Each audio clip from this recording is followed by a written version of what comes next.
Nikki Haley, जन्म 20 जनवरी 1972, Bamberg, south Carolina, US, एक अमेरिकी राजनीतिज्ञ हैं जिन्होंने अमेरिकी राष्ट्रपति के प्रशासन में संयुक्त राष्ट्र 2017 से 18 में अमेरिकी राजदूत के रूप में कार्य किया। डोनाल्ड ट्रंप, वह दक्षिण कैरोलिना 2011 से 17 की गवर्नर के रूप में सेवा करने वाली पहली महिला थीं। हेली ने बाद में 2024 के राष्ट्रपति पद की दौड़ में रिपब्लिकन पार्टी के नामांकन की मांग की। प्रारंभिक जीवन और राजनीति में प्रवेश। रंधावा के माता-पिता भारतीय अप्रवासी थे जिनके पास एक छोटी सी विदेशी सामान की दुकान थी जो एक बेहद सफल कपड़े और उपहार उद्यम के रूप में विकसित हुई। उन्होंने किशोरावस्था में ही वहां काम करना शुरू कर दिया था और क्लेमसन यूनिवर्सिटी BS 1994 में लेखांकन का अध्ययन करने के बाद उन्होंने पारिवारिक व्यवसाय जारी रखा। 1996 में उन्होंने माइकल हेली से शादी की जो बाद में नेशनल गार्ड में कार्यरत थे और अफगानिस्तान युद्ध के दौरान तैनात थे। 2004 में निक्की ने पारंपरिक रिपब्लिकन मंच पर प्रचार करते हुए राज्य प्रतिनिधि सभा में एक सीट जीती जिसमें कर कटौती, आव्रजन नियंत्रण और गर्भपात प्रतिबंध शामिल थे। उन्होंने अगले वर्ष पदभार संभाला और 2008 में फिर से चुनी गईं। दक्षिण कैरोलिना के गवर्नर। 2010 में हेली दक्षिण कैरोलिना के गवर्नर के लिए दौड़ी और उन्हें टी पार्टी आंदोलन, विशेषकर सारा पॉलिन का समर्थन प्राप्त हुआ। यह एक कड़वा अभियान था। हेली को नस्लीय अपमान और बेवफाई के आरोपों का सामना करना पड़ा, लेकिन उन्होंने प्राथमिक में अधिक अनुभवी उम्मीदवारों को हराया और आम चुनाव जीत गईं। जब उन्होंने 2011 में पदभार संभाला तो उन्होंने गवर्नर पद संभालने वाली पहली महिला और जातीय अल्पसंख्यक की पहली व्यक्ति के रूप में इतिहास रचा। उनके पहले कार्यकाल के दौरान बेरोजगारी दर में गिरावट के कारण दक्षिण कैरोलिना की अर्थव्यवस्था लगातार बढ़ी। हेली ने 2014 में दोबारा चुनाव आसानी से जीत लिया। 2015 में हेली ने राष्ट्रीय ध्यान तब आकर्षित किया जब एक श्वेत व्यक्ति डायलन रूफ ने चार्ल्सटन में Emanuel African Methodist Episcopal church में बाइबल अध्ययन बैठक के दौरान गोलीबारी की जिसमें 9 अफ्रीकी अमेरिकियों की मौत हो गई।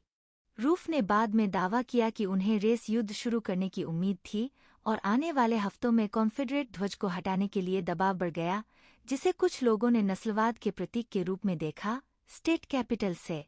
हालांकि उन्होंने पहले इसे हटाने की मांग को खारिज कर दिया था, लेकिन त्रासदी के मद्देनजर हेली ने झंडे को उतारने के प्रयास का सफलतापूर्वक नेतृत्व किया। 2016 में रिपब्लिकन के बीच उनकी स्थिति बढ़ती रही क्योंकि उन्हें अमेरिकी राष्ट्रपति को पार्टी की प्रतिक्रिया देने के लिए चुना गया था। बराक ओबामा का स्टेट ऑफ द यूनियन संबोधन। उस वर्ष के राष्ट्रपति चुनाव के दौरान हेली ने अमेरिकी सीनेटर टेड क्रूज का समर्थन किया और अंततः रिपब्लिकन विजेता ट्रंप की आलोचना की, विशेष रूप से मुसलमानों पर प्रतिबंध लगाने के उनके आह्वान की निंदा की। हालांकि नवंबर 2016 में नवनिर्वाचित राष्ट्रपति ट्रंप ने उन्हें संयुक्त राष्ट्र में अमेरिकी राजदूत के रूप में काम करने के लिए चुना। सीमित विदेश नीति अनुभव होने के बावजूद जनवरी 2017 में सीनेट द्वारा उन्हें 96 बनाम 4 के वोट से आसानी से पुष्टि कर दी गई। इसके तुरंत बाद उन्होंने दक्षिण कैरोलिना के गवर्नर पद से इस्तीफा दे दिया। संयुक्त राष्ट्र के राजदूत। Nikki Haley. Nikki Haley. संयुक्त राष्ट्र में अमेरिकी राजदूत निक्की हेली ने 18 दिसंबर 2017 को एक प्रस्तावित प्रस्ताव के खिलाफ मतदान किया। प्रस्ताव में संयुक्त राज्य अमेरिका से यरूशलेम को इजराइल की राजधानी के रूप में मान्यता देने के अपने हालिया फैसले को पलटने का आह्वान किया गया। संयुक्त राष्ट्र के राजदूत के रूप में हेली ने मुखर होने की प्रतिष्ठा विकसित की, विशेष रूप से ईरान और उत्तर कोरिया के संबंध में, जो दोनों परमाणु कार्यक्रम चला रहे थे। 2018 में उन्होंने ईरान के साथ परमाणु समझौते 2015 से हटने के ट्रंप के फैसले का समर्थन किया। हालांकि अन्य हस्ताक्षरकर्ताओं चीन, फ्रांस, रूस, जर्मनी और यूनाइटेड किंगडम ने संकेत दिया कि वे समझौते के लिए प्रतिबद्ध थे। हेली ने यह भी कहा कि संयुक्त राज्य अमेरिका परमाणु उत्तर कोरिया को कभी स्वीकार नहीं करेगा और युद्ध की स्थिति में उत्तर कोरिया का शासन पूरी तरह से नष्ट हो जाएगा। हेली, जिन्होंने ट्रंप को बताया था कि वह अपने मन की बात करने की योजना बना रही है, उन्होंने भी कभी-कभी राष्ट्रपति और उनके प्रशासन के अन्य लोगों का खंडन किया। उन्होंने विशेष रूप से 2016 के अमेरिकी राष्ट्रपति चुनाव में रूसी हस्तक्षेप की अत्यधिक आलोचना की और इसे युद्ध कहा। अक्टूबर 2018 में हेली ने घोषणा की कि वह संयुक्त राष्ट्र के राजदूत के पद से इस्तीफा दे रही हैं और उन्होंने दिसंबर में पद छोड़ दिया।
इस दौरान हेली राजनीति में सक्रिय रहीं। हालांकि उन्होंने ट्रंप का समर्थन करना जारी रखा। हेली जनवरी 2021 में यूएस कैपिटल पर हमले पर उनकी प्रतिक्रिया की आलोचना कर रही थीं। 2 साल बाद उन्होंने घोषणा की कि वह चुनाव लड़ रही हैं। 2024 में राष्ट्रपति ने कहा, यह नई पीढ़ी का समय है। हेली ट्रंप को चुनौती देने वाली पहली रिपब्लिकन बन गईं, जिन्होंने 2022 में अपनी उम्मीदवारी की घोषणा की थी। माइक पेंस, क्रिस क्रिस्टी और रॉन डेसेंटिस सहित अन्य लोगों के प्रतियोगिता में शामिल होने से दौड़ में जल्द ही भीड़ हो गई। एक कुशल राजनीतिज्ञ, हेली अंततः ट्रंप के प्रमुख प्रतिद्वंद्वी के रूप में उभरीं, जिन्होंने चुनावों में व्यापक बढ़त बनाए रखी। आयोवा कॉकस जनवरी 2024 में आयोजित किया गया था और ट्रंप आसानी से पहले स्थान पर रहे, जबकि हेली तीसरे स्थान पर रहीं। इसके बाद कई उम्मीदवार दौड़ से हट गए, जिससे यह पूर्व राष्ट्रपति और हेली के बीच दो व्यक्ति का मुकाबला बन गया। एक सप्ताह बाद न्यू हैम्पशायर प्राइमरी में प्रवेश करते समय ऐसी अटकलें थीं कि हेली जीतेंगी। हालांकि वह ट्रंप से 11% अंक पीछे रहीं। निराशाजनक प्रदर्शन के बावजूद उसने दावा किया कि दौड़ अभी खत्म नहीं हुई है। हेली ने आत्मकथाएं can't is not an option, my American story 2012 और with all due respect defending America with grit and grace 2019 लिखीं। बाद में उन्होंने संयुक्त राष्ट्र के राजदूत के रूप में अपने कार्यकाल का विवरण दिया।